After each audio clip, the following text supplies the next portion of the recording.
there's 2 million coins left on exchange. When that fat finger trade happened for $100 million 2 or 3 years ago, there were 3 million Bitcoin on exchange.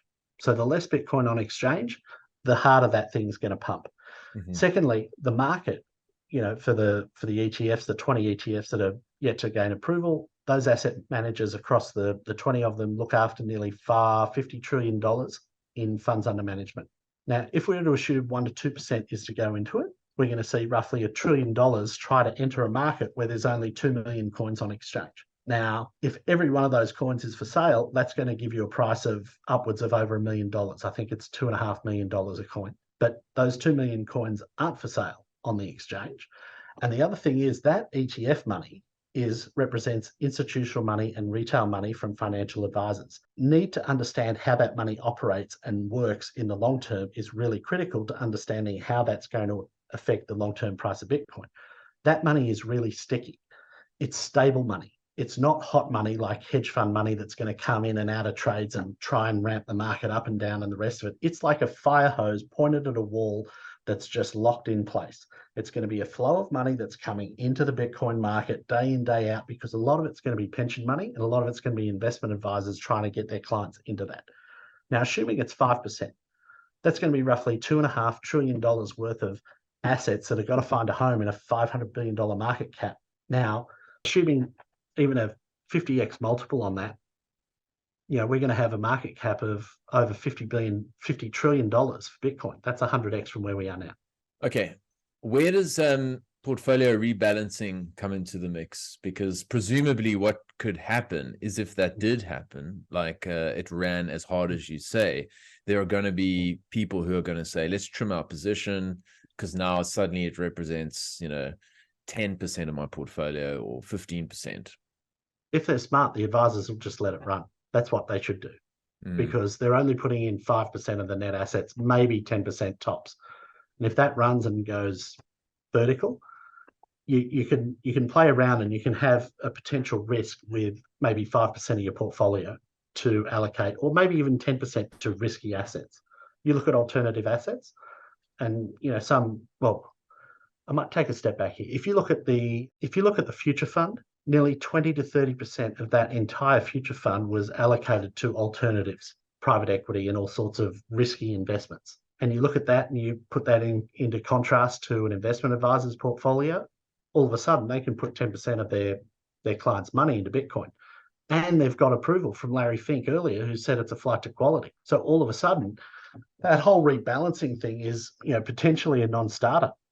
It might not be feasible. And then you've also got to consider that this is a nascent asset class that's coming into the market, and hedge funds and indices across the globe are going to have to get a position in it. And what happens when this thing's spiraling upwards and creating a bigger position in those indexes? The indexes have to buy more of it, which creates more demand and pushes it up further. And this is what we've seen with the Magnificent Seven over the last 12 months with Facebook and Microsoft and Apple and Nvidia and the rest of it. Those things have massively outperformed. They've sucked all the performance out of the entire market. They're the only things that have gone up, and they've actually been caned the last month, but we won't talk about that. The last 12 months, they've absolutely ripped. And you compare that to the rest of the market, the rest of the market's done nothing.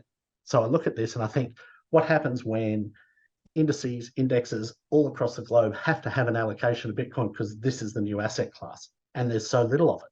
All of a sudden they've got to buy it. And they've got to buy it hand over fist, and then they've got to, it's a virtuous cycle upwards, because as the price gets away from them, they're clamoring to chase it. And if the Bitcoin psychopaths, have half a brain, they won't put their Bitcoin on the exchange. They'll self-custody it, and they'll watch all these institutions clamoring after the Bitcoin and paying stupid prices just to get exposure, because that's what they've got to get, and they'll pay whatever they have to. Okay, so if we because it's really nice to think about these things, because I've only had one bear market, but I mean, I must admit, there were times that it was a little challenging, but it's awesome that we've now got these sort of tailwinds, and it feels as if sort of the FUD runway is slowly being cleared. I mean, you'll still have Pocahontas / Elizabeth Warren talking smack, and just it's not grounded in reality in the slightest. I think most people are starting to recognize that. What are we potentially looking at in the next sort of 2 to 3 years? Let's say early 25. And let's assume some conservative numbers here, and a conservative multiplier. Like, just for the sake of those listening who've heard some, there's a bunch of things that you've mentioned here, but in pragmatic terms, like when we're planning for the future and we're thinking, I want to know kind of, beginning of 25, like what is it likely to look? What is it likely to look like? What would you say is like a conservative valuation at that point per coin? I think it's fair to assume it's going to be somewhere between a 5 to 10x from here. Like, I don't think that's out of the question. I think there's a few factors that are sort of leading, thinking that that's going to be a fair assumption to have. Mm-hmm. You look at where we are at the moment. If you look at the multiplier, if you think 500 billion, 1% of that $50 trillion is going to find its way into Bitcoin. And I think a lot more of it is in the next 2 years, but let's just say 500 billion. And we assume a very conservative multiplier of 5x, that's a 5x return from here. So, that's pretty easy to think about. And if we're looking at USD terms, we're at 35. So 5x on that, circa 150,000. Yeah, I think that most people would be happy or take that. But if you start to look at the numbers, then we could see something really wild. And, I sort of remember a conversation we had with Plan B. I don't know if I told you this or not, but we had Plan B come and talk to our clients nearly a year ago. I think you've mentioned it. Yeah. Yeah. And, 12 months ago, he said sort of the key takeaways from that conversation we had with him was VJ's a genius. He said there was regulatory concern around all altcoins. There was no regulatory clarity around Ethereum and everything subsequently downstream of that. Yeah. He said Bitcoin's the only one with clear authority from the authorities or regulators to proceed. So it's the only investable asset. Mm-hmm. And he said that, by his calculations in the next 2 years, he said buy in October, which is interesting, and have a look at what we've had in the last month. It's just absolutely ripped. Yeah. I think it's up about 20% in a month. And he said, hold it for 2 years. And he said, by his calculations, he thinks somewhere between $100 to $1 million a coin is not unfeasible within 18 months after the halving. Wow. And I look at that and I think he's been pretty much spot on with everything he talked to us about. Fascinating. Okay. So we were talking about the rugby, and I was just saying, I honestly shed a little tear. I was so pumped because the country needs it, Pete. That's the main thing. It's like going, if you lived in a place where there's just like perpetually bad news, and despite the best efforts of some politicians to like divide people, you've got this group of individuals who pull together from diverse backgrounds, like literally the captain used to live in a township, and then you got private school boys there, and you got the full sort of range of people there, and they all just got together, and they've got this amazing kind of mentality of like, we don't play for ourselves or even our coaches, we're playing for like the nation. And it's just like, anyway, so watch the rugby, shed a tear, had a South African braai with some boerewors, shared it with a fellow Bitcoiner, big dreams, Paul. And then in the evening we watched Invictus. I don't know if you know that movie with Matt Damon. So we, like, by the end we were just full of South African vibes. It was just like it was a magic thing. Tell me this though, from your side on the sports, when like people in Bitcoin talk about sports, there's some opinionated folks out there who go like, it's all bread and circus shit, like it's a distraction. Like, are you into any of this stuff? The rugby? Well, not rugby or any sports. Like, do you think is sport just there to distract the masses from what the puppet masters are doing or what the politicians are doing or whatever? Hey, we're not recording this, right? No, we are. No, we're not. It says recording on my side. Really? Okay. Well, as long as you're recording, I'm happy to come back and do it again if it's not.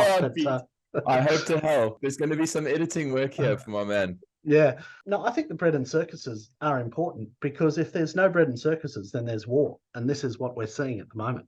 So as frivolous as, a Rugby World Cup or even worse, a Rugby League World Cup is, I actually think they're really important because, it's a way for young men to compete and assert dominance in, a framework with a set of rules where everyone gets to live another day. And, the framework that we're seeing and, set up in Russia, Ukraine, and then, the Palestinians and the Israelis, there's going to be a lot of young men killed who are, have a lot of testosterone to get out and, really want to kill people. And, on a rugby pitch, a football paddock, boxing match, MMA, you name it, there's a lot of great outlets that allow people to, release that pent up aggression and anger, but Totally. can come back the next day and live another day. So I Yeah. think it serves a really, really important purpose. And a lot of Bitcoiners don't think it's important. I actually think for social cohesion, it's a great way to vent. Yeah. 100%. It's got a weird way of, how that sort of outlet for, and let's be honest, it's mostly like young males who have a sort of a tendency to be more violent than women on average. And it is a positive outlet. So a lot of the guys in the world of MMA were just street fighting, and they were like, holy shit, I can get paid to do this kind of thing. And that's how it all started. A lot of these guys grew up super rough. You're not finding guys from like Eton and these places, competing. It's just like, it's people who've had like difficult circumstances, and they find a positive way to plow their energy, to put their energy into something like positive. Yeah. And absolutely. And aside from that, the social cohesion, as you say, is big, because when we had the World Cup in 1995, this was literally just after the democratic election, where there was just tons of bloodshed between warring tribes. White South Africans were stocking up their fridges or their cupboards with canned goods and shit. I mean, this is like, the country was at it was touch and go. Like, is this actually going to work? And it really brought us all together. And then we saw in 2010 with the Football World Cup, there was just so much good vibes. So I love it, man. And yesterday was just, it was just magic. A magic day, a very, very memorable day, I must say. Yeah, well, one for the record books. And, no other nation has won 3 Rugby World Cups. Congratulations, South Africa. Indeed. Now, Australia, you better get your shit together. You got 4 years to out. But anyway, so some people are probably listening and going, this is sickening. We don't want to talk sports. Let's get to it. Pete's the macro man. So I want to talk a little bit of macro. So, I thought, look, let's have a look at what are some of the key indicators, and then perhaps you can talk to what you think these things might actually mean, what they're indicating. So I actually noticed, and I don't keep track of gold's price, to be honest, but I noticed that it just broke $2,000 an ounce, and that it's up 18% over the past 12 months and 10% year to date. So gold, the sort of tidy Bitcoin, if you like, has actually done quite well. The S&P has retreated somewhat from its mid-year gains, and that's only up about 7% year to date. Bitcoin's, of course, up 67% over the 12 months and 107% year to date. And then, we've got the 10-year treasury at just over 5%. And I had a look at the S&P aggregate bond index just to see kind of what the performance would be. And it's up a whopping 0.81% over 12 months and down 1.5 year to date. So, if you look at these high level sort of figures, what are they telling you there? I think it's a very confused market. Like, it really is a confused market. The other one that didn't really get much play in that, but I'm not sure if you can pull the figure up or not, is the Dixie index, the US dollar strength index. If you can find that and pull it up, because that'll be a real contra indicator relative to gold, because I think the Dixie in the last 12 months has gone up, or it'll be maybe flat to up or marginally down, but it's pretty flat. And when you've got gold ripping 18% in a year, that's sort of a real harbinger of something's not quite right. There's a lot of mixed signals in those two that I look at. At US 10-year treasury at over 5%. If we had that conversation in March last year, that's 18 months ago. People would have scoffed at you, like, no way on earth, like things would break. And to put this into perspective, 18 months ago, there was talk that 15 to 20% of the S&P 500 was effectively operating as zombie companies, only existing to pay interest on their 2% corporate debt. Wow. Fast forward, that US 10 years at 5, and the corporate debt, if it gets re-rated today or refinanced, comes back to being 7 or 8%. So if you have a look at that, Dale, we got for those who aren't watching, it's the US dollar index, or the Dixie. Yeah, tell us what we're seeing here over the 5-day. How long do you want to have a squiz at there, Pete? Do a year, because we got gold over a year. We've got pretty much all of them over a year. There we go. So it's gone from, say, 112 to 105, but it dropped down to 100. And in the last, say, 3 or 4 months, it's absolutely ripped from 100 to 106. Yeah. 106 and a half. And to tell you the truth, that's actually strengthening. And what's really interesting is if you look at the last 4 months, the gold in the last 4 months has basically ripped, and so too has the US dollar index. So what's that telling you? Normally those two work in complete opposites. They're, inversely correlated. Right. But the US dollar ripping at the same time gold's ripping tells you something's not quite right in world markets. And Yes. I think it comes down to a complete misunderstanding of how in demand the US dollar is. So everyone's still talking about BRICS and the rest of it. It's like, God, I understand, everyone's want and desire to get rid of the US dollar as the global reserve currency, but that's just not indicative of what's happening. If you look at the last 4 months, the Dixie going from 100 to 106, 106 and a half or more, and it's probably on its way to 110, 120. Oh my God, that's absolutely ripping. And that's the US dollar wrecking ball that everyone knows about, where it's just going to cause absolute carnage in global markets. And to be fair, that's probably what the Federal Reserve wants, because, who does it affect more than anyone else? It basically affects non-US citizens, because the US citizens get cheap goods when the US dollar goes up, but everyone else who's got US dollar denominated debt and has to basically meet payments across the globe in that, or global trade finance needs to be met in US dollars, they've all got to pay 6, 7, 8, 10% more than they did 4 months ago. Yeah. All of a sudden, that's a big problem.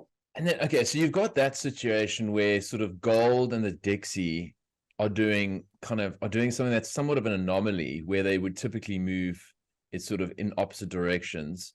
Now you've got also a situation, from what I can tell, maybe you correct me, but it seems as if Bitcoin is slowly decoupling from some of the narrative of being like a high risk tech stock. There was that strong narrative during the bull run 2020-21.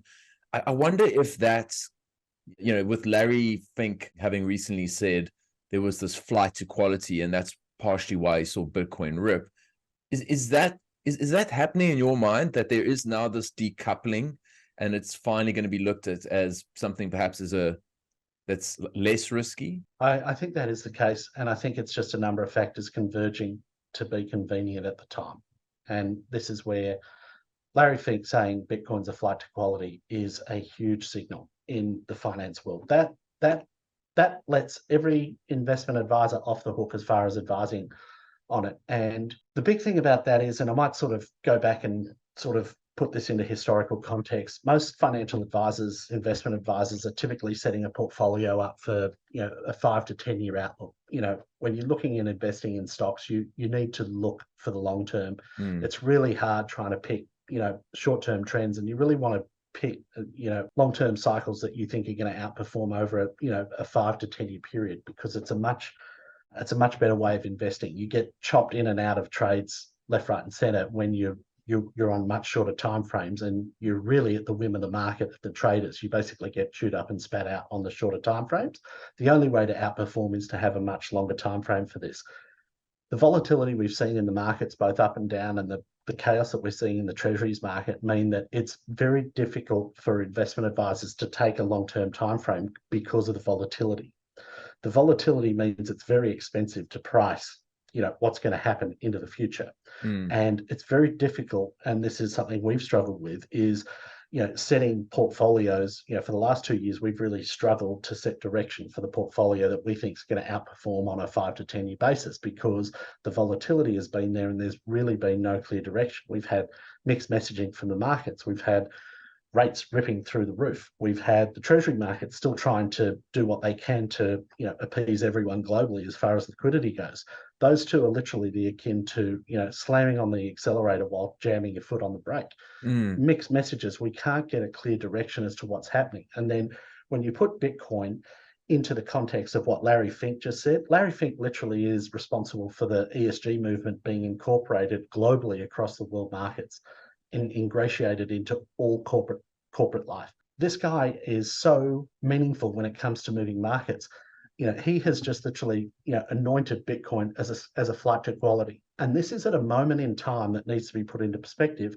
You've had the last 2 years in long-term bonds has been the 2 worst years in the last 240 years from a performance perspective. So when you put this into perspective, in the last 2 years, long-term bonds are down over 50%. Peak to trough, Bitcoin's down less than what the long-term bonds are. And bonds are meant to be the risk-free asset. And this comes back to, there's no such thing as a free lunch. And bonds really aren't as risk-free as everyone thinks it is. In fact, if you held long-term bonds, you're down over 50%. And Nick Carter put together a nice little infographic in the last week where he said, basically, off its highs, long-term bonds are down more, US long-term bonds are down more than Bitcoin.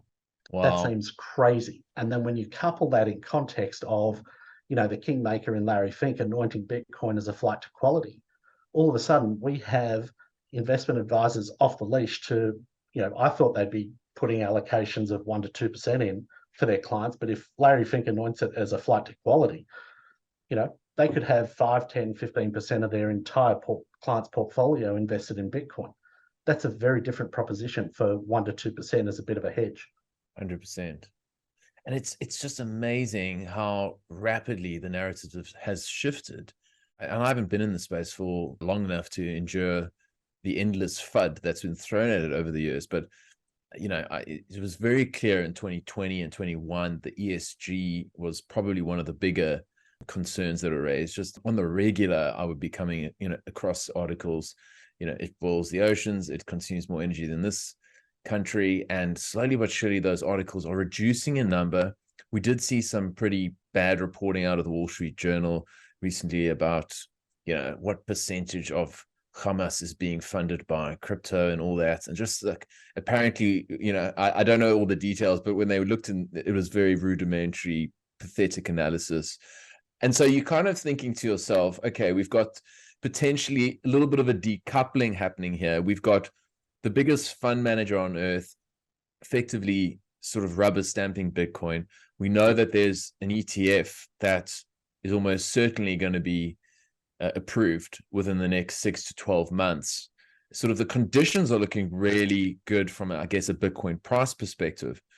And then I thought before we jump into, I guess, pricing, and then what I really want to talk about is the money multiplier effect. I want to just chat a little bit about inflation, because I want to walk through some thoughts I've had. And again, this is obviously a layperson's sort of thoughts, but I've heard Lynn talk a little bit about this, old Lynn Alden, that one, my macro guru. And, sort of when I think of, so the current situation in the US is that inflation, or official, inflation, is 3.7%. So you're looking, okay, well, why don't they just lower rates? Because as far as I can tell, like, they can't raise rates without making the debt too expensive, because their debt to GDP is too high. But the economy is too hot for them to lower rates, because it will just fuel inflation. But here comes the inflation problem. Inflation is sort of multi-vectored, and you've got sort of monetary policy that can impact, I guess, inflation if inflation is being driven by cheap credit. So that's like number one. Then you've got kind of demand side, like structural changes to demand that can impact inflation. And then you've got supply issues that can lead to inflation. So it's like, how the hell do central planners think that they can actually take the millions of inputs and variables that go into a functional free market economy and actually kind of say, well, we can tip it this way, and we'll get the right result? I don't know. There's a lot in there. It was a little bit of a ramble and a rant, but it's just like, I'm trying to make sense of it all. It doesn't make sense. And that's the problem.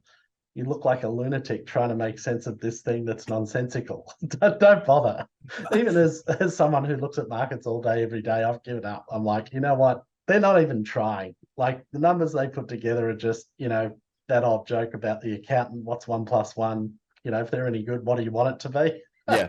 Even the Federal Reserve's putting that shit together now. And I thought that was typically a third world / Chinese economy type thing. But, that's come to Australia and the US, and, basically everyone's putting together the numbers that whatever you want to hear, they'll put those numbers together. And this is where it's particularly disappointing, because, you've got inflation numbers running hot.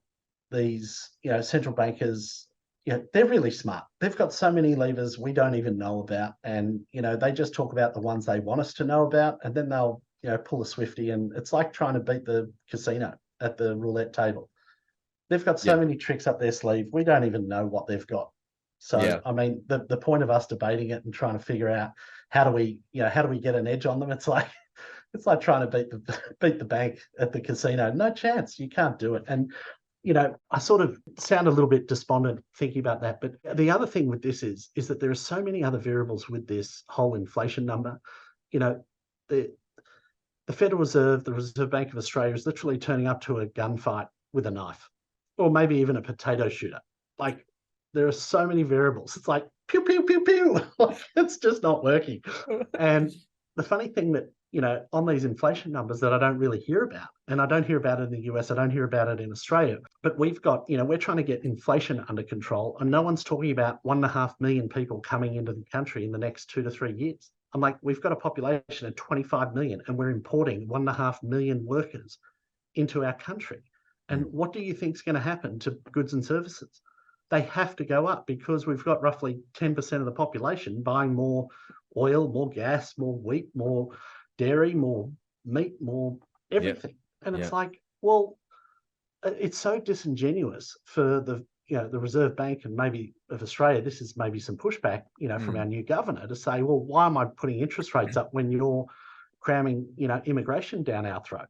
And the immigration down our throat probably has a far more inflationary effect than them putting up interest rates can stop the inflation. So I can understand why she's a little despondent and sort of looking at Chalmers thinking, what are you doing to me? Like, you want me to get this under control, and you've opened the borders, and there's 1 million more people coming in.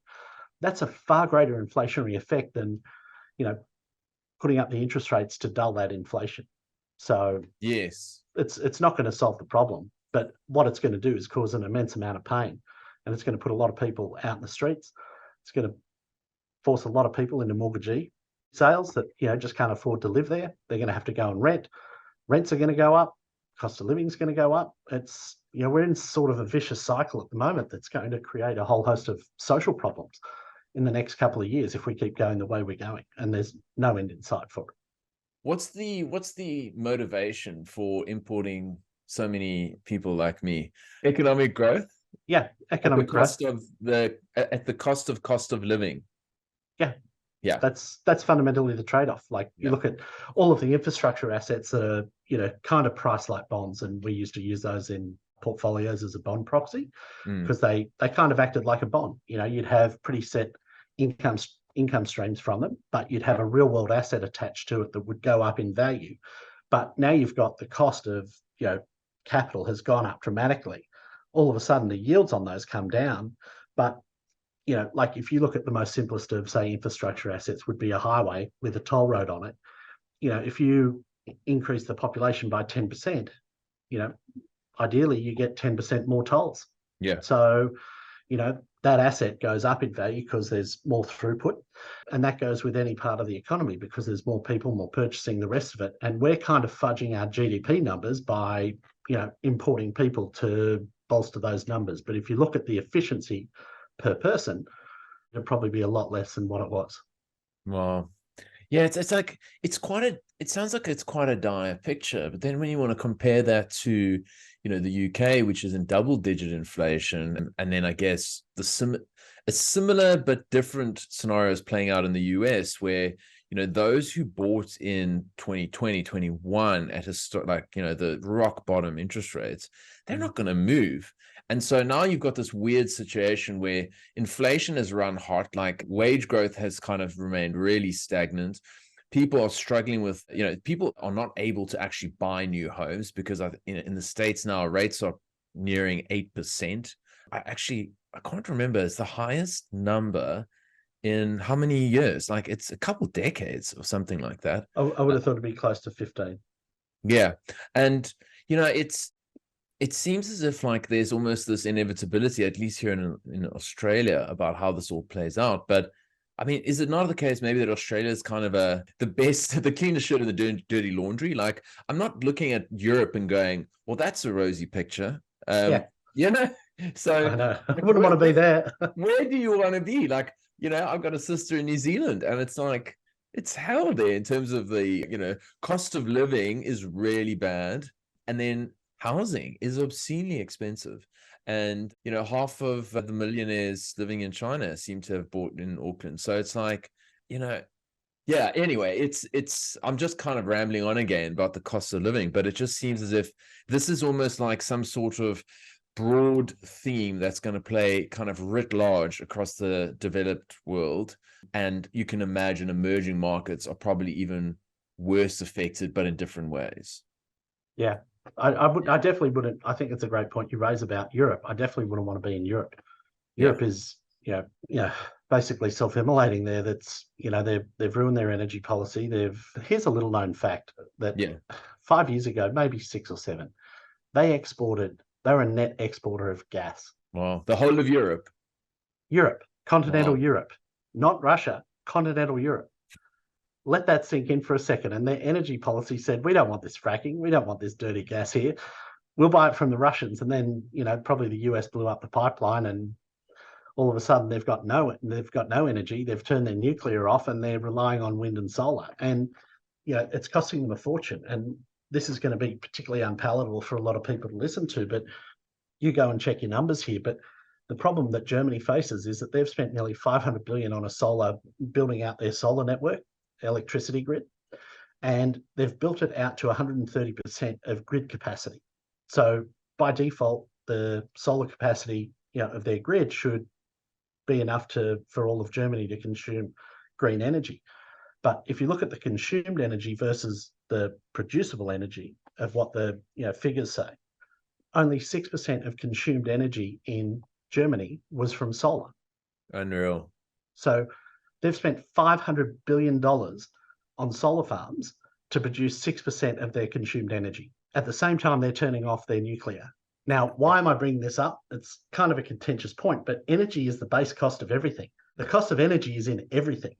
So we're sitting here wondering, why are things going up and why are people coming in and why prices keep going up? It's like energy.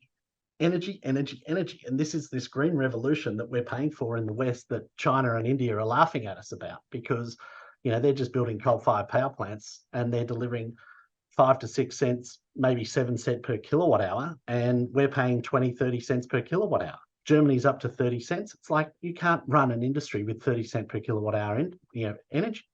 And that's what makes the US potentially the greatest powerhouse from a manufacturing perspective, is because across their grid, they've still got a 6 or 7 cent per kilowatt hour capacity, and they've got 60% of their grid going to ground. They can't sell it.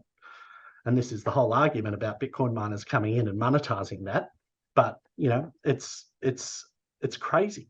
So it's just bad policy that's costing, all of our cost of living is going up through the roof because we want green energy, but it doesn't even provide baseload power for us. Yeah. It's and it's funny you raise that, because it's the timing is quite apt in the household Warburton, because I'm looking at solar and it's free, right? It's cheap. It's free. Yeah. It's like, firstly, okay, so you have to go down a rabbit hole. You got to kind of go, well, I need to figure out how this all works. I get a crowd in. They talk to me for an hour and a half. Brilliant. This is going to, for your house, you need a 13 kilowatt system. That's going to be, I think it was 19 grand. I'm like, geez, that sounds a bit hefty. Then I go to this other crowd. They go 7 grand. And you go like, what's the difference here? Then I speak to another crowd and they go, we'll do it at 10. But if you pay and commit today, you're like, I'm trying to figure out, okay, what are the different products? Like, are there different types of products like that are better than others? I believe, okay, this inverter's only got like a 5-year warranty versus a 10. Okay. And then you start looking, okay, well, we used to get 40, 50 cent rebates per kilowatt hour. And now it's like, at least in Queensland, it's hovering around 11. Okay. So you're like, well, pretty easy to see where this is going. It's going to get to zero. It's going to trend to zero. So basically, I'm going to put all this shit on my roof to ensure that during the day, when we don't need stuff for the most part, like at least it's free then, Pete. Like, I'm not going to complain. But it's just like, I'm thinking, okay, so now I have to think 10 years ahead. I go, oh, I need a battery now. Oh, but don't worry, so now the upgrade to the battery. Yeah, exactly. So you can use the power when you need it. Yeah. God, I just like going, don't worry, the battery is not good now, so I'm not going to try to sell it to you. But in 5 years, 10 years, it'll be killer. and everyone will be driving electric cars, they say. I'm like, yeah, not me, bro. But no, I don't want to call it like a scam, because I definitely think that there's a lot of value in having alternative energy sources. But to think that we can run civilization on these renewables that are fundamentally intermittent just makes zero sense. And I'm not even an energy guy, and it's so obvious to me. But obviously politicians sell cheap solutions to people who don't think beyond their nose. And so that's why we have what we have, I think. Sadly, it's only a rort if you're not in on it. And you and I aren't in on it, so it's a rort. Oh, no. We're on the Bitcoin rort. So, yes. The other thing with that, which is troubling from a social perspective, is that those people taking advantage of those tariffs and green energy and all of the rebates that come with it, it's effectively wealthy people being subsidized by the poor. Explain a bit more on that. So, the wealthy people are taking the free rebates and putting solar on their roof because of the social consciousness to put that on their roof. Yes. And what that is basically it's a tax on the poor to fund the rich for their free solar or their subsidized. Because if you had to pay for the full freight on the solar, it would be probably $19,000 to $30,000. But because of the rebates, because of the government subsidies and everything else, that price gets whittled down to $7,000 or $10,000, whatever that might be. Mm-hmm. Now, how does the government recuperate that $20,000 or $5,000 or $10,000 differential? They basically increase the price of electricity on everyone else. Basically, the poor who can't afford the rebates have to subsidize the rich who can. And it's literally a reverse Robin Hood. Robbing from the poor to give to the rich. There's a good slogan. Yeah, it's actually quite mind-blowing. And yeah, I'm not even sure which direction I'm personally going to go in, but it just feels like, yeah, it's silly and very frustrating, because in South Africa, and like, look, South Africa don't do a lot of things well, at least better than Australia. But the one thing is, if you generate your own power, hey, guess what? It's yours, bro. You can do whatever you want with it. You don't have to feed it back to anyone. It's yours. And people literally live off the grid because they go like, we can't rely on this national provider, because we don't have a free market in South Africa. It's literally just a state-owned monopoly who has no incentive to be profitable or to do anything well or to maintain stuff. So rolling blackouts are just a feature. So people get to put solar on the roof, but at least they get to reap the rewards in the form of actually, like, being able to consume it, and they're not having to kind of, because they'll sell it as like, yeah, you get a rebate and all this kind of thing. But I know when I look at the sort of cost per kilowatt hour, as you say, I've been told I'm getting a good deal at 30 cents. Some people are paying 39, like in other parts of the country. So, oh God, Pete, it's ridiculous. But what you said earlier is the key point to nail home here: is energy is the key input cost in almost everything. And so it doesn't matter what it is. It's going to, if energy prices go up, everything else goes up. Correct. It's just it's a forcing function for prices, and it gets multiplied because energy is the base. And then, you put a margin on that, it X% above it, and then it X% above that, and it, multiplies, and it gets out of hand. It gets really unwieldy. I'll tell you what's the most egregious example of this. We may have talked about this already, is the taxes on petrol. So on a $2 litre of petrol, have a guess how much petrol you get if you extract all the taxes and assume you're on the highest marginal tax rate. Oh dear. See, I want to be super cynical, but I would say like at least half of that are taxes. 35 cents out of the $2 is petrol. And let me run this past you. For the $2, 50 cents goes in the highest marginal tax rate. 50 cents in the dollar gets taken out in tax. So one of the $2 is gone. Another 20 cents is gone in the GST, so goods and services tax. So you're down to 80 cents. And then there's a 46.5-cent excise per litre on petrol. So now you're down to 35 cents, actually 34.5 or 33.5 cents per litre. Why did they just round it down to 30 and just call it like fun and games tax and the 3 or 4 cents? What's going on? And you know what? It's even more egregious in California. Like, they take way more on that. And what's really funny is, I don't know if you remember when petrol started going through the roof, and I was in LA 2 weeks ago for Bitcoin, and I got to see the petrol prices there. They were $7.50 at the local Santa Monica petrol station. I'm like, damn, that's expensive. And you've got Governor Newsom calling for, we need to, tax these oil companies more. And you've got Elizabeth Warren, who's just, a brain dead socialist, out there saying, oh, we need to tax these oil companies. They're making too much money. I'm thinking, like, pardon the French, but holy shit, like just the Californian excise duty on the one gallon of petrol is like $1.50, $1.10. I'm like, Chevron, Exxon, Mobil, take your pick, BP, Shell, they're not making $1.10 per litre of gas they're selling. No. But the government of California slaps on $1 tax on every gallon. I'm like, this isn't how the free market works. Like it's just like completely insane that people think, oh, that's going to solve the problem. No, it doesn't solve the problem. Makes it worse because you make oil unaffordable. People buy less of it. There's less research and development. There's less exploration. There's less of it coming to market. And all of a sudden, we now have an oil shortage. Well, 100%. I think Luke Groman has spoken about this historically, where he has said that the shale revolution is what has essentially been able to keep oil prices within relative, bounds of affordability. And that, like in the absence of that, we would have seen some obscene prices because they're not making it easier for these explorers or energy producers to actually want to invest shitloads of capital into these projects that have a lot of execution risk at the end of the day. So it's not as if you just stick a thing in the ground and start pumping oil tomorrow, because I believe like offshore drilling is even more challenging and stuff risky. Like that. Yeah, it's just like I like to think first principles, and I think to myself, slapping on like excise duty on fuel, you're not doing anything to add value. It's the equivalent of building a bridge, or actually not even building a bridge. That's too much work. There being a bridge, and then you come as a so-called entrepreneur in inverted commas and just put up a toll and go, give me money. And the guy's like, why? I just put a toll up, just shh. And so it's like these hidden taxes. And I often think, like, what do you think?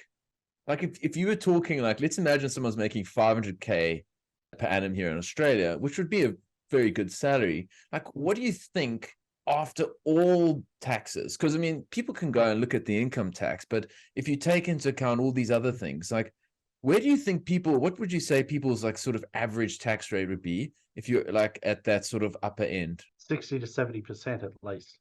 God. So I'll run through it with you. 500,000, you're spending, if you're not saving $1, not saving $1, you're spending your entire salary.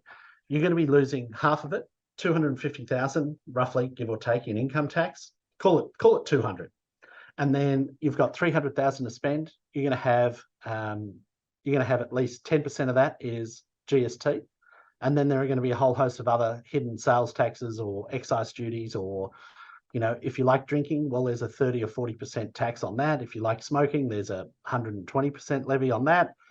Like, there's a whole host of taxes. I think if you're left with 300,000 to spend, the hidden taxes or GST and everything else that you'd end up paying is probably another 100,000. So you're sitting at a 60% tax rate. Wow. Like, it's depressing, but that's probably what it is. It is. Petrol's got an 85-cent tax on it. Yeah. Or 85% tax on it. Like, that's insane. It seems to me that if you are somebody in Australia earning, if you're like, say, the median income earner, and then maybe even just, let's say, sort of middle upper, let's imagine, and I think that would put you, depends where you live, right? But let's say up to about, say, 250 per annum, let's imagine. I would say that on balance, relative to alternative places on earth, and let's assume you got friends and family and all that kind of stuff, your social ties, I think there's a good case, a strong case for Australia. The minute you start talking about millionaires, like people with shitloads, I start thinking, well, in the absence of strong social ties and those kinds of things, it becomes increasingly less attractive. And you may as well just immigrate to one of these islands, even like Vanuatu or Bali or something like that, something that could be a little bit more cost effective, and then just swinging across the ditch every now and then, making sure you get rid of all your ties. The ATO says, sorry, like there's literally no, there's no footprint here. But it becomes difficult because imagine, like, it's like going, I love Australia, but it cost me $500,000 per annum. Yeah. That's my fee. It's my pay to play to live here. You go, shit, you must really love it then. Yeah. I think there's a lot of expats, and I won't mention, but one very well-known Australian Bitcoiners had that realization and realized that the grass is greener in another country, and he pays effectively no tax to be there. And he's setting up shop in another country, and he's absolutely killing it and crushing it. And I'm so happy to see it. And I'm really sad that he's left, because he's such a fabulous asset for this country, for Bitcoin. Thank God he's still in Bitcoin, but he's crushing life and killing it and loving it. And he's like, why would I ever return? Well, good on him, And I don't know if you got a chance to listen to the chat I had with Katie, the Russian, but obviously, like everything, it's all about trade-offs. And one of the challenging things she says about immigrating is cultural assimilation. It's easy for me to assimilate in a relative sense. I'm coming to Australia. That was easy enough. Imagine she was saying like, oh, there's some hot areas she's like that she would look at, and sort of Eastern Europe and Serbia. And I was like, can you imagine landing in Serbia and going like, can I fit in here? And the guy's like, you know what I mean? Like, it's a different planet. So, obviously being a migrant, I think about this. All right. Let's talk a little bit of Bitcoin stuff now. So something that Luke Mikic and others have spoken a fair bit about is the money multiplier effect. I know Willie Woo's touched on it. And as I understand it, it's the idea that, it's not as if $100 million flew into Bitcoin, that its market cap would literally just rise in lockstep. That's the understanding. There is a multiple there. I don't know why it happens, and I'm hoping you can tell us a story about this, because I'm interested. Yeah. So for many reasons, the multiplier exists. And so what happens, or what is the multiplier? Luke Mikic did fabulous work on this, so we should probably put him in the show notes, that article there. And last week, Rip Von Winkle did a fabulous tweet thread on this, talking about the multiplier. And in short, what it talks about is, for every additional dollar into the Bitcoin system, there is a multiplier effect on the market cap of Bitcoin. So people think, naively assume that for $1 in, it increases the market cap by $1, and that's not the case. It works slightly differently because of demand, supply, and how limited Bitcoin is. There's not a lot of Bitcoin sitting on exchange. There's a lot in cold storage, and this is why cold storage and self-storage, keeping your coins off exchange, is so critical in helping increase that multiplier. Because how it works is, for every dollar into the Bitcoin ecosystem, there is a multiplier effect. Now, it might be $10, it might be $50, it might be $100, or 100 times the input creates an output 100 times bigger than the market cap. Now, the size of the multiplier depends on a whole host of things. Firstly, it depends on how big the demand is at the time.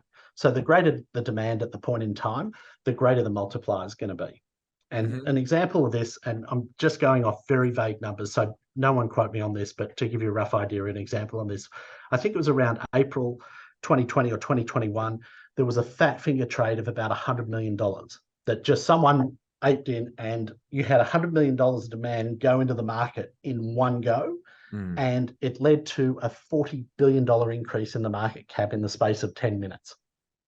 So that was a 400 times multiple, because there was a huge amount of money going into the system at that period in time. Now, if you look at Bank of America, I think Bank of America and British Hodl has done some work on the multiplier too, he's done some great work talking about it, that Bank of America thinks that for every dollar in, it creates about 119 or 120 times multiple on market cap on the back end. So all of a sudden... Can I interrupt there, Pete? So what I think, are we talking here about a situation that on any given day, there's going to be people that are buying and they're going to be selling? And so what we're talking about here is if the weight of the people who are buying and not selling is, let's say, $1 more than the people selling, then the multiplier is going to impact the ultimate market cap. So in other words, that's what we're talking about. Because I'm imagining someone could do a fat finger trade, but at the same time, someone could do a fat finger dump.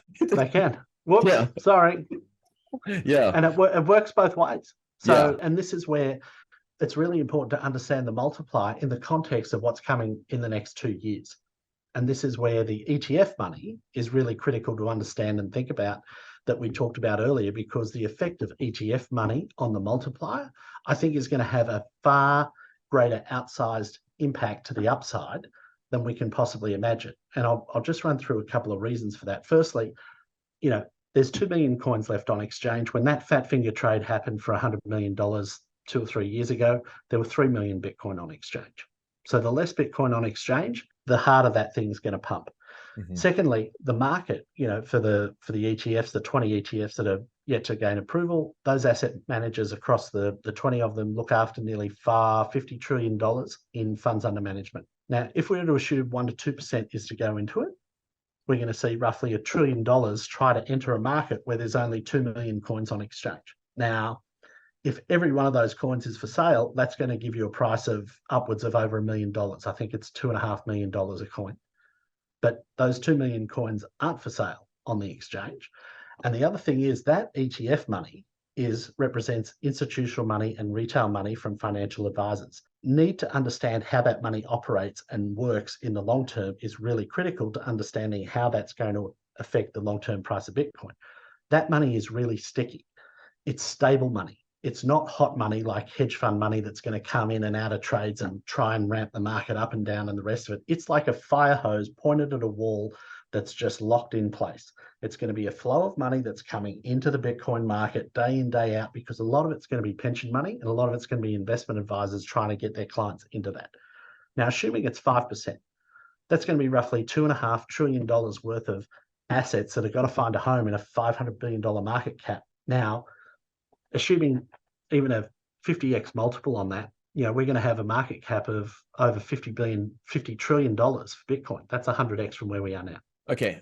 Where does portfolio rebalancing come into the mix? Because presumably what could happen is, if that did happen, like it ran as hard as you say, there are going to be people who are going to say, let's trim our position, because now suddenly it represents, 10% of my portfolio or 15%.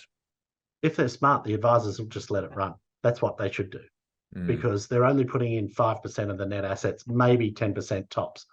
And if that runs and goes vertical, you can play around and you can have a potential risk with maybe 5% of your portfolio to allocate, or maybe even 10% to risky assets.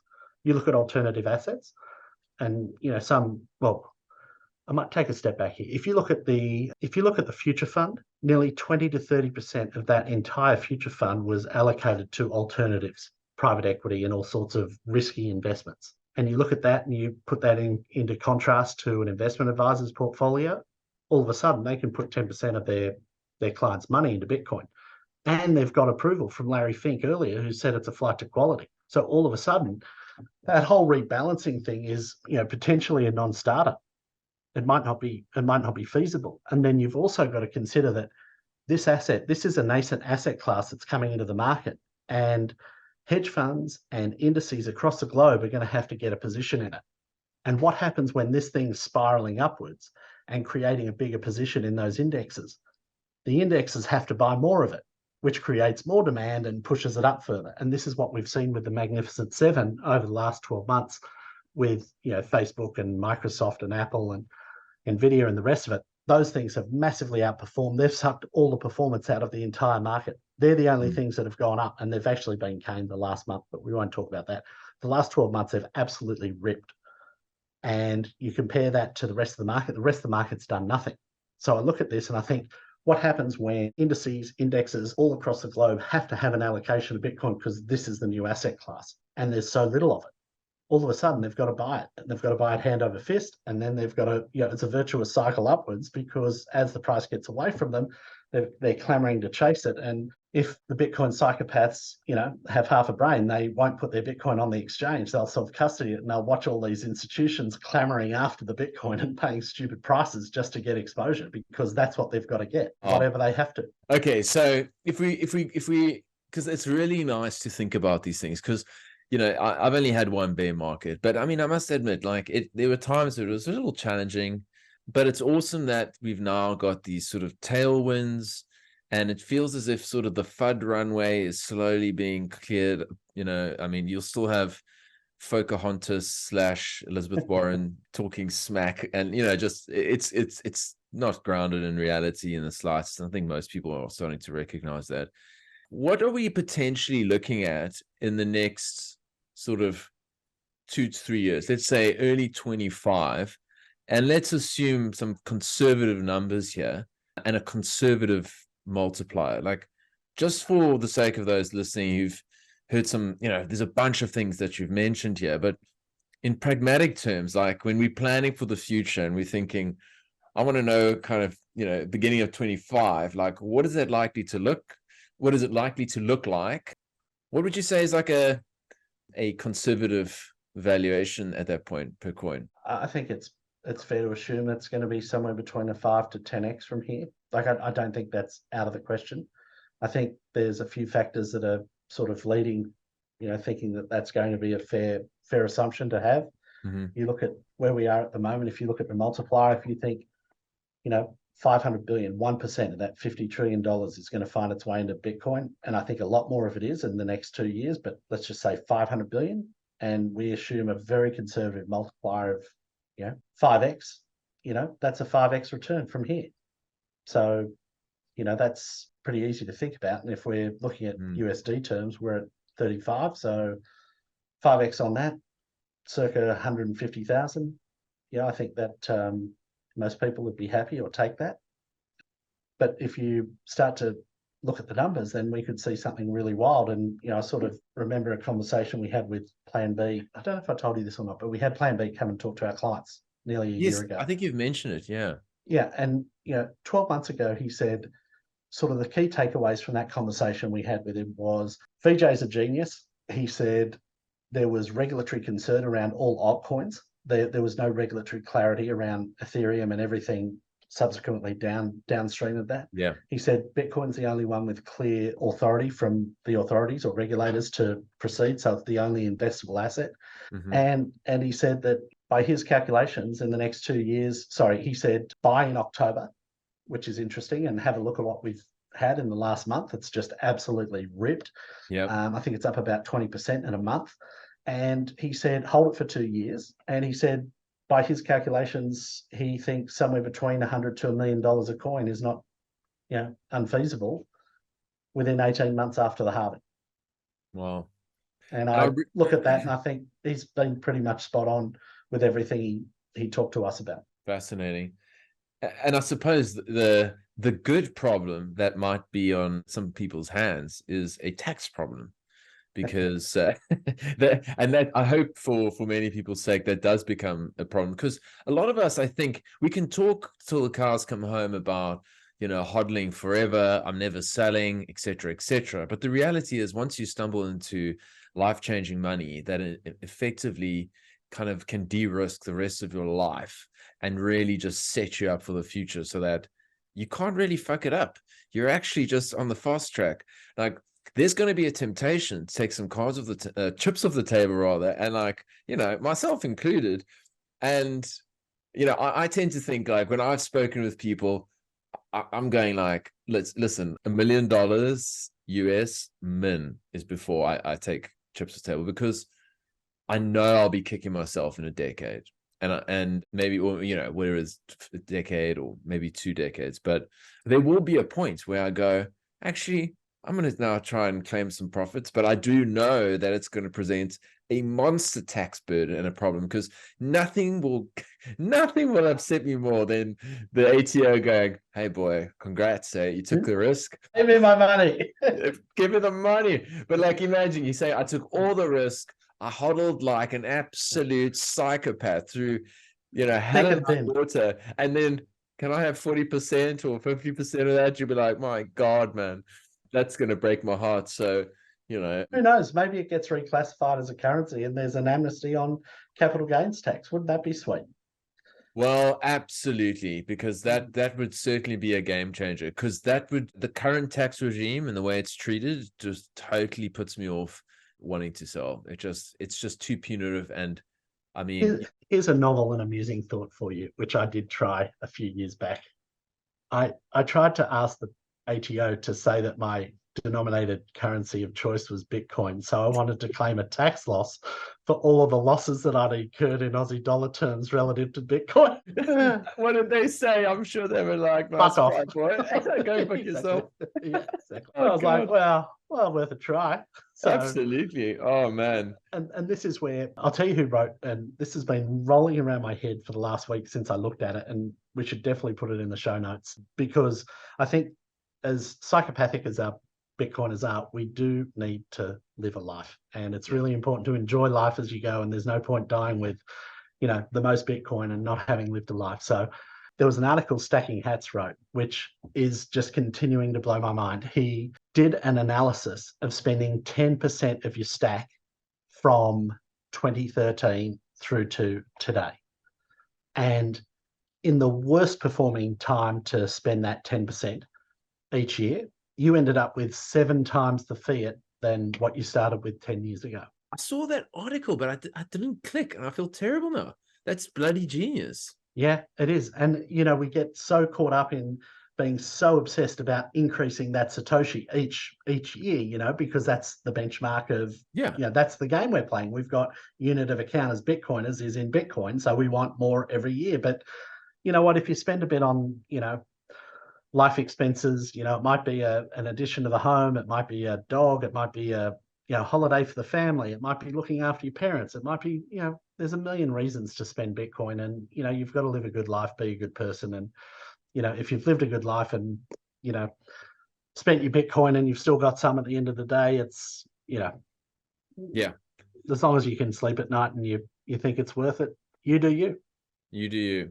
I know I agree with you do you, but what I also do say is, for the love of God, don't spend it on just consumable bullshit. Like, spend it on things that matter, that are going to materially impact your life. Like, most people that buy like a brand new car, they love the smell, they get in it and they drive, like, you can have like a 5 Series, an M5 here, and then like, 3/4 of the car's life, it's in 60 kilometers an hour. And I think like I would rather be spending my money on experiences and doing good, like stuff that's kind of like spiritually nourishing. Like when I think about fuck you money and my goals around that, I'm not thinking about like a car and whatnot. I love VWs and I'll always have a Volkswagen, and maybe I'll get a nicer one. But frankly, the Lambos and all that stuff, I don't need a yacht. I want to just like, I want to be able to do good and have great experiences and see the world. Like, I think travel is one of the most phenomenal things too. So anyway, I mean, what I'm keen to experience, which I think you do a really good job of, and every time you post a pic on this, I get FOMO, is those nights out in the country with the fire. I'm like, that is living. Sitting around a fire with a great bunch of mates, probably talking about Bitcoin. And I look at that, I'm like, that is living. I love that you post those pics, and hope one day I can get up there for one of those. We're going to do a Bitcoin bush bash, and we should do one around your neck of the woods. There was talk of one happening in the Snowy Mountains. It's sort of a rogue offshoot of mine. It's kind of just, it's giving birth to these little bush bash babies. So, but it's so epic to see. And honestly, it's one of the most fantastic experiences, because there's something about being kind of, I know it's a little bit hippier, but grounded, barefoot, around a fire, eating like quality meat under the stars and chatting to like real people. I don't know, so much more nourishing than if I went to, a waterfront restaurant and had my, fancy steak. Like, for me, that's what it does. I get real nourishment out of that. But yeah, we want to see you there, Pete. I want to see you there in action. I'd like to make it one day. Awesome. Okay. So last thing I'll ask you, for anyone listening or watching, and if there was like one indicator or one thing that you say, listen, just keep your eye on this. There's a trend. Here's an index or whatnot. Like, what would you say they should just be keeping an eye out for? To keep invested in Bitcoin? Okay. Yeah. Like, is that what the question is? What I mean is, so like on a macro level. So if you're talking macro about level, some of the macro stuff. Yeah. Sorry, I should have been clearer there. On the macro level, I think it's really just having some education on either the interest rate or the inflation rate. The unemployment rate is just a made up number now. Like, it's just a complete furphy. Like, that they're not even trying. They just bullshit us left, right, and center. So it's like, a lot of the numbers just are so rubbery. So I have very little faith in it. And this is where sort of, as time goes on and I understand more and more about Bitcoin, I'm happy to have a much higher percentage of my net assets in Bitcoin, because everything else is just, a very distant second on the trust scale. So I think a combination. I know you asked for one, but I'd have a look at, the inflation rate, have a look at the unemployment rate and interest rates. So inflation, interest, and unemployment, those sort of three things go hand in hand. And although they're fudging the numbers, they are readjusting them on a monthly basis, albeit 6 months after the fact. So no one's, paying attention, and gosh, but that's probably something to look at. But Okay. I think, what maybe more important than that is, just spend less than you earn, and then you don't ever have to worry about looking at that stuff. So if you're able to do that, then, everything else is meaningless. Sage advice, although nothing in this show is financial advice, hey? That's it. Awesome. Well, a real pleasure. We had a couple of sound issues from the outset, but I hope that we've produced something of good quality. But I know the stuff that came out your mouth today was top notch. Love the money multiplier. Bullish AF. So vibey. Loving it. Thanks as always. Appreciate you, man. Great to see you, Dale. Awesome. Do it again soon. Cheers. Yeah, cheers. Thanks for listening to today's episode. I hope you enjoyed the conversation and that you got some value out of it. Either way, hit me up on Twitter and let me know what you think. My handle is Dale21M. If you've got any suggestions as to people you think I should be talking to or topics I should address too, I would love that sort of feedback. Otherwise, if you want to support the show, there's a couple different ways you can do that. The first is just to share it amongst your friends and family. The more that people hear the message that Bitcoin and crypto are not the same thing, the better. And I want to help people understand that. The second thing you can do is give me a 5-star review on whichever podcast app you're using. Of course, that's only if I deserve it. And last but not least, if you want to stream sats my way via the Fountain app, I'm not going to say no, but it's not expected. Thank you so much for your support thus far. It means the world to me. I appreciate the hell out of you, and the best is yet to come. Much love, friends. I'll see you on the other side.